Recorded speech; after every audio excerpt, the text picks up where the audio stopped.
बात को वहीं से शुरू किया जाए जहाँ पर बात खत्म हुई थी। मैडम ने अभी 2 3 4 शब्द इस्तेमाल किया, आपने इस्तेमाल किया, आस्था विश्वास को हरा दे, या आपने कहा कि उचित अनुचित सबको पता है, फिर भी ऐसा क्यों हो जाता है कि, या ठौर ठौर मन भटक रहा है, एक लाइन थी आपकी। तो प्रश्न यह है कि कहाँ से शुरू करें। उचित, ये बहुत अच्छी बात आपने कही कि उचित अनुचित पता होने के बाद भी लोग गलत क्यों करते हैं। या हमने देखा होगा कि बहुत से लोग जो रामचरितमानस का उदाहरण देते रहेंगे हर बात में, भगवत गीता का उदाहरण देते रहेंगे हर बात में, लेकिन व्यक्तिगत स्तर पे वो इतने भ्रष्ट हैं। संस्कृत के प्रकांड विद्वान हैं, प्रोफेसर हैं या छोटी हैं, और कुछ ऐसे कर्म हैं जिनको पब्लिकली बताया नहीं जा सकता। ऐसा क्यों होता? क्योंकि ग्रंथों को उन्होंने कंठस्थ करा, कंठ के नीचे नहीं जाता, हृदयंगम नहीं हुआ। वो शब्द सिर्फ बुद्धि के स्तर तक गए हैं, बुद्धि के पार जाना संभव नहीं हो पाया उनका।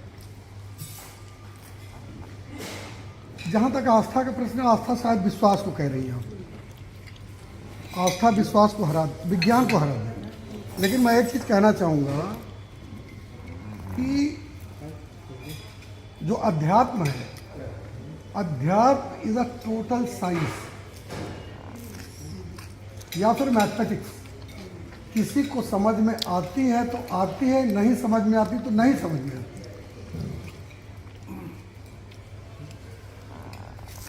एक उदाहरण देता हूँ, एक इस तरह का है कि हमने भी बनाया था कुछ, लेकिन अब सोच रहे हैं कि ये तो पता नहीं उस लाइन में जा पाएगा कि नहीं जा पाएगा। बस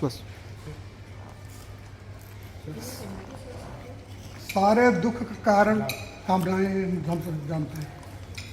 हमारी अपेक्षाओं से ही सारे दुख होते हैं। हम आपसे ऐसे अपेक्षा करते हैं कि आप ऐसा व्यवहार करें, ऐसा हमारे साथ करें, क्योंकि मैंने किया था, आप नहीं करते हैं तो हमको दुख होता है। ठीक है, कि हजारों ख्वाहिशें ऐसी कि हर ख्वाहिश पे दम निकले, बड़े निकले मेरे अरमान फिर भी कम निकले। कृष्ण ने एक चीज कहा कि कैसे होता है क्रोध का जन्म। जैसे इन्होंने कहा कि एक और बात कही थी कि ऐसा क्या होता है उचित और अनुचित पता होने के बाद भी। कृष्ण ने एक प्रश्न इसका कृष्ण से पूछा अर्जुन ने, अथ केन प्रयुक्तो अयम पापः चरति पुरुषः अनिच्छन अपभाषणे वलादित्यो नियंत्रण। ऐसा क्या होता है कि न चाहने के बावजूद भी हम वो करते हैं जो हम नहीं करना चाहते। और ऐसा कोई ऐसा व्यक्ति इस सभा में नहीं बैठा है जिसके साथ ऐसा ना हुआ हो और बाद में उससे पछतावा ना हो कि यार ऐसा तो करना नहीं चाहते थे, फिर भी ऐसे हो गया। कारण बताते हैं कि कामेश क्रोधेश रजो गुणो समुद्भवा तयो न बसम आगच्छे तो ही अस परिपंथना। हम साइंस के स्टूडेंट हैं, हमको पढ़ाया गया इलेक्ट्रॉन, प्रोटॉन, न्यूट्रॉन। ठीक, हमने पढ़ के हमारा सिलेक्शन तो हो गया डॉक्टरी में, साइंस की विधा में, लेकिन उसका हमारे जीवन में कितनी उपयोगिता है मुझे आज तक नहीं पता। आज तक हमें तो नहीं पता चला, आप लोगों को पता चला हो तो पता चला हो। उसी तरह वैदिक साइंस कहता है कि हाँ, लेकिन वहीं आपका वैदिक साइंस कह रहा है कि आप बने हैं, ये समस्त अस्तित्व बना है 3 तरह के तत्वों से, सतोगुण, रजोगुण, तमोगुण।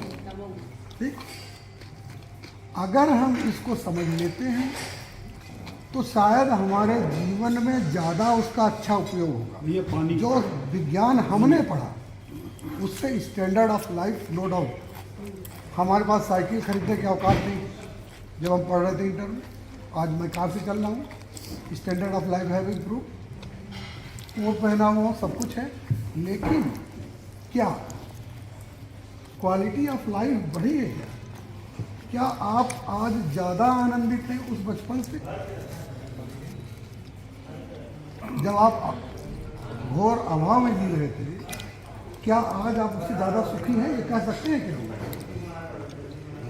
तो जो वैदिक साइंस है that is for the quality of life. It is not for the standard of इस संस्मरण स्टैंडर्ड ऑफ लाइफ आवश्यक है, क्योंकि स्टैंडर्ड ऑफ लाइफ के बाद ही क्वालिटी ऑफ लाइफ की खोज शुरू होती है।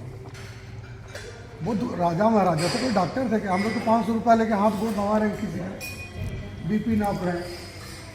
बुद्ध राजा जो महाराजा है मेरी एक रचना है। सर भंग हो जाएगा, प्रभाव भंग हो जाएगा। बुद्ध राजा महाराजा थे, महावीर राजा थे।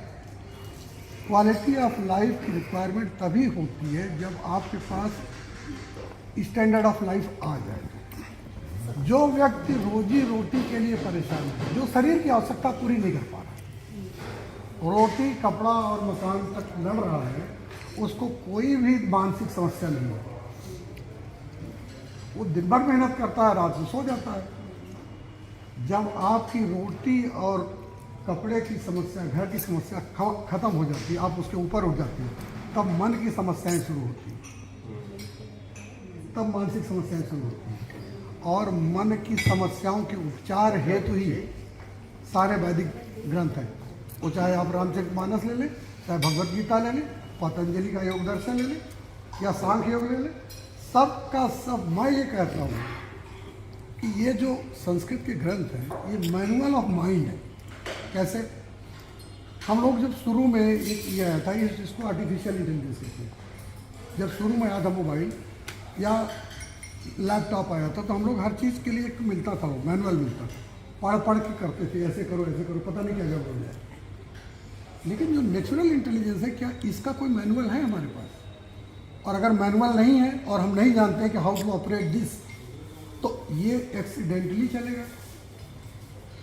हो सकता है किस्मत अच्छी हो तो पहुंच जाए गाड़ी मंजिल तक, अन्यथा तो एक्सीडेंट होने का ही खतरा है। और वो खतरा रहता है और एक्सीडेंट होता है। हमारे जीवन दुर्घटनाओं का एक संग्रह है। ज़्यादा बहुत सी चीज़ें हैं जो हमारे मन के अनुकूल नहीं हुई हैं और हमने लाख करना चाहा तब भी नहीं हुआ। तो अगर हम जान सकेंगे कि ये हमारा माइंड कैसे काम करता है, तो शायद हम इसको बेहतर ऑपरेट कर पाएंगे। आज की डेट में अगर कोई ये कहे कि भाई अध्यात्म का आज की तिथि में कोई उपयोग है, ज़्यादातर पढ़े लिखे लोगों के दिमाग में यही बात होती है कि अध्यात्म को हमको लगता है। मैंने एक लेख लिखा, ऐसे लिखता रहता हूँ मैं, और उसको मैंने अपने हड्डी वाले बुक में डाला। एक बहुत वरिष्ठ, बहुत सम्मानित, बहुत प्रसिद्ध सीनियर का कमेंट आया कि भाई ये तो ऋषियों मुनियों के लिए ध्यान, ये वो। ऋषियों मुनियों के लिए ऋषियों मुनियों ने बनाया था आपके लिए। बिल्कुल सही बात। उन्होंने उस पर एक्सपेरिमेंट किए थे, उस पर वैज्ञानिक प्रयोग किए थे, उसको समझा था, आपको दिया है, आपको प्रयोग करके आपको दिया। तो प्रश्न यह है कि यात्रा कहाँ से शुरू? इसकी शुरुआत में ही अर्जुन पूछता है कि अध्यात्म क्या है। अध्यात्म और स्पिरिचुअलिटी में बहुत फ़र्क है। स्पिरिचुअलिटी का रीजन है वर्ड तो हमको नहीं मालूम है, लेकिन अध्यात्म का जो उत्तर दिया कृष्ण ने, उसने पूछा अध्यात्म क्या, 5-6 प्रश्न एक साथ पूछे। तो उन्होंने कहा कि स्वभाव अध्यात्म उच्चते, जो तुम्हारा स्वभाव है वही तुम हो। अध्यात्म का अर्थ है कि मेरे ऊपर किसका अधिकार है, अधिक आत्म, जिसका अर्थ होता है कि हूँ आई एम आई, मैं हूँ कौन। अगर इसको मेडिकल साइंस के अनुसार अगर आप इसको देखिएगा तो आप कहेंगे कि आप 2 सेल से बने हुए हैं, एक स्पर्म और एक ओवम, एक माता का रज और एक पिता का शुक्र, इसी बने। लेकिन आपको अगर एक शर्ट आपका पिता दे और माता एक पैंट दे और आप दोनों पैंट और शर्ट पहन के खड़े हो जाएं, तो क्या ये कह सकेंगे कि आप ही यही पैंट शर्ट ही मैं हूँ? कह पाएंगे? इसका मतलब है कि आप वो नहीं जो आपको वैज्ञानिक रूप से पढ़ाया गया। आप कुछ और हैं। आपने माता से एक प्रॉपर्टी लिया, पिता से एक प्रॉपर्टी ली, ये आपकी प्रॉपर्टी है, नो डाउट अबाउट इट। जिसमें क्रोमोसोम है, ये है, वो है, उसमें है आपका मैपिंग बना हुआ है, लेकिन कुछ और है। इसको हमारे यहाँ वैदिक साइंस में क्या कहा, जैसे हम लोगों ने पढ़ा है कि 3 लेयर शरीर की होती है, एक्टोडर्म, मीजोडर्म और एंडोडर्म।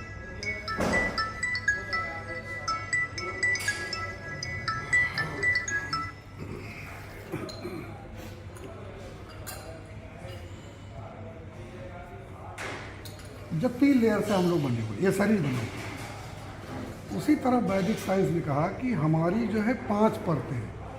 वो 5 परतें कौन सी है? 2 सेल, 4 सेल में बने, 8 सेल में बने, 16 सेल में बने, इतनी बड़ी असेंबली, ट्रिलियन मिलियन की असेंबली तैयार हो जाती है। अब विद इन 3 मंथ्स में एम्ब्रायो पूरा हो जाता है। क्या डॉक्टर? 3 मंथ्स में ट्रिलियन मिलियन, कितने ट्रिलियन है अभी हमको नहीं याद है। इतनी बड़ी एनर्जी का सोर्स होते हैं आप, जब आप दो सेल्स बनते हैं, इतने बड़े एक संपूर्ण मानव बनाता है। इसके लिए अगर फैक्ट्री बनाई जाए तो पता नहीं कितनी बड़ी फैक्ट्री रहेगी। तो जो लेयर, वैदिक साइंस में लेयर कहा गया कि पहला तो क्या करते हैं आप भोजन लेते हैं, माँ की गर्भ से लेना शुरू करते हैं।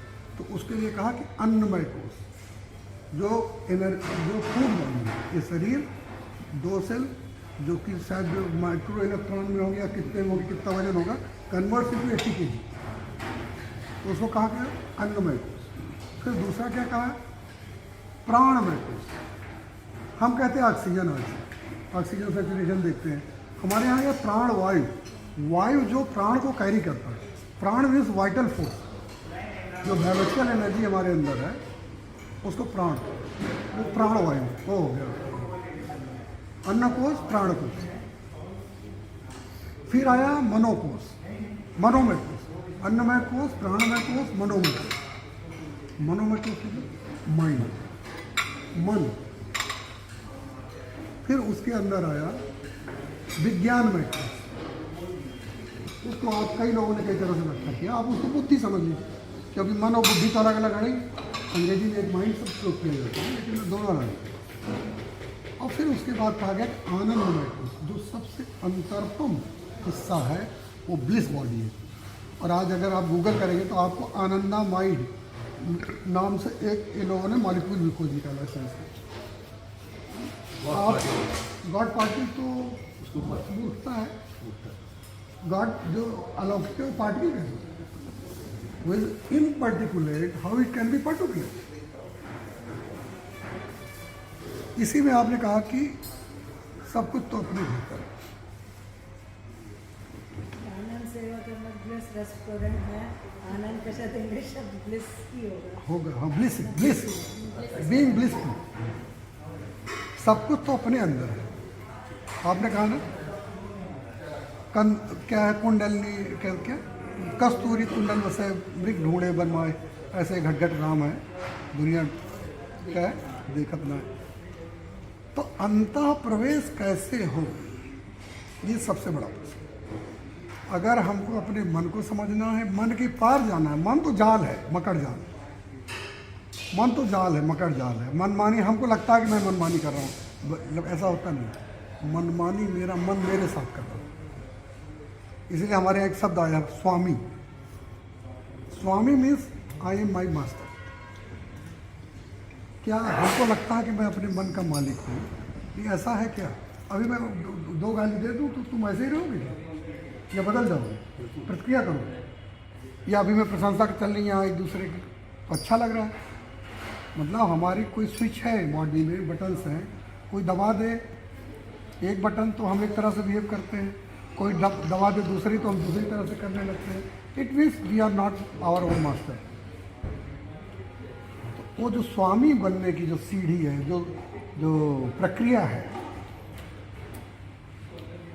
अब बुद्ध का जिक्र यहाँ फिर करना चाहूँगा मैं। बुद्ध ने कहा संसार दुख है। फिर उन्होंने 4 आर्य सत्य कहे अपने अनुभव के द्वारा। जब उन्होंने बौद्धत्व प्राप्त हुआ तो उन्होंने 4 आर्य सत्य, दुख है, दुख का कारण, फिर कहा अदुख की अवस्था है, ये नहीं कहा आनंद की अवस्था है, अदुख की अवस्था है, दुख से निकला जा सकता। और फिर कहा कि उसका उपाय, यही 4 आर्य सत्य है जिसको पतंजलि ने कहा कि हे, कौन आदमी दुखी होना चाहता है इस संसार में? बताइए, कोई दुखी होना चाहता है? इसीलिए उसको कहा गया हे है, दुख हे है। और फिर कहा उन्होंने कि हे हेतु है, हेतु उसका कारण है। फिर उसके कहा कि हाँ, एक कोई ऐसी अवस्था है जब दुख से बाहर हुआ जा सकता है। और फिर कहा हानोपाय, हान का उपाय है। मैं आपको 2 अपने अनुभव बताता हूँ। मुझे कुत्तों से बहुत डर लगता था, ठीक है। जैसे युवांतर के यहाँ में जाता था, उसके कुत्ते थे, हालांकि बहुत छोटे थे, लेकिन भाई हम कहते हैं यार उसको बांध लो, अंदर कर लो, तभी मैं घुसूँगा, नहीं तो मैं यहीं बाहर। और दूसरे मुझे पैशन था मीट खाना। मैं यूजुअली यहाँ पे दारू पी लेता था मीटिंग्स में, मीट नहीं खाता था, क्योंकि मुझे मीट का अच्छा लगता था अपने घर में बना हुआ वाला चावल, गीले चावल के साथ। मैं यहाँ से पैक कराता था या एलोनाइज पैक कराता था, घर ले जाता था। ये दो मेरी प्रॉब्लम्स थी। इसके मूल में क्या था, इसके लिए मंत्र है पतंजलि का दिया हुआ, प्रति प्रसव हेया सूक्ष्मा। जो क्लेश है, जो दुख है, जो प्रॉब्लम्स हैं, वो प्रति प्रसव करने से सूक्ष्म हो जाते हैं, नष्ट नहीं होते, लेकिन सूक्ष्म होते हैं। प्रति प्रसव शब्द ही नहीं सुना होगा किसी ने।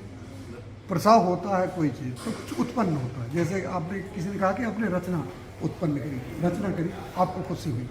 उसी तरह हमारे जितने भी संबोधन हैं, जितने भी क्लेश हैं, उनकी शुरुआत कहीं न कहीं से हुई है। एक प्रक्रिया है जिसमें आप उसके वहाँ तक जाइए जहाँ पर वो शुरू है, और उस घटना को देखिए, उसको प्रक्रिया मत करिए, कुछ प्रक्रिया मत करिए, सिर्फ उसको देखिए। याद करने से ही वो सूक्ष्म हो जाए। तो इस तरह की ढेर सारी प्रक्रियाएं हमारे पास हैं अंतःकरण में प्रवेश करने की। पहला तो यही कन्फ्यूजन हो जाता था, कहते क्या है अंदर क्या करें, अंदर देखे क्या। तो पहले किसी से बात होती थी, मान लो कोई हमारे स्वभाव का है, तो कहता था मैं किडनी देखता हूँ, पेंक्रियाज देखता हूँ लीवर देखता हूँ। नहीं, कुछ नहीं।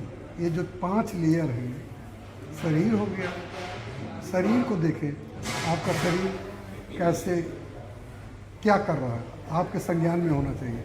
जैसे आप देखेंगे बहुत से लोग हैं, यूजुअली अब तो नोटिस करने लो, पहले नहीं, पैर ऐसे ऐसे चल रहा है, ठीक है, बैठे हैं लेकिन पैर ऐसे ऐसे हो रहे हैं। इसका मतलब उनका मन गतिमान है। मन तो सबका गतिमान है, इसका मतलब वो कहीं चिंतित है। तो पहले शरीर को देखिए, फिर मन को देखिए, फिर बुद्धि को देखिए। यही एक प्रक्रिया है अंतःकरण में प्रवेश करने की। एक चीज होगी, बुद्ध तब भी रहे जब संसार दुख था उनके लिए, और जब संसार दुख नहीं रहा उनके लिए तब भी बुद्ध थे, 40 साल तक रहे। ऐसा नहीं होगा कि आपकी परेशानियां नष्ट हो जाएंगी। एक चीज होगी, परेशानियों से परेशान होना कम हो जाएगा या खत्म हो जाएगा। बस अब इतना ही, वरना तो कहो तो घंटे भर तक